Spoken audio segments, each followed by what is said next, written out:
এই রিককে ধরো, রিককে ধরো বাবু, মাকে ধর, মাকে ধর। আমি তো শ্রীপর্ণা, কেমন লাগছে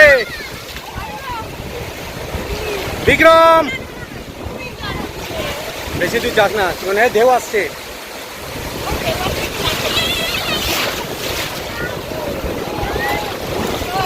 এই কেমন লাগছে?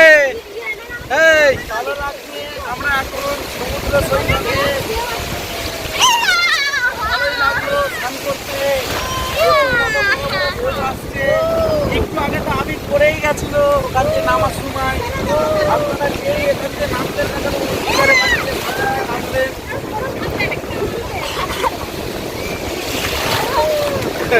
রিক এরকম লাম দিচ্ছিস কেন? রিক মুখে জল ঢুকে গেছে, তোলো তোলো রিককে।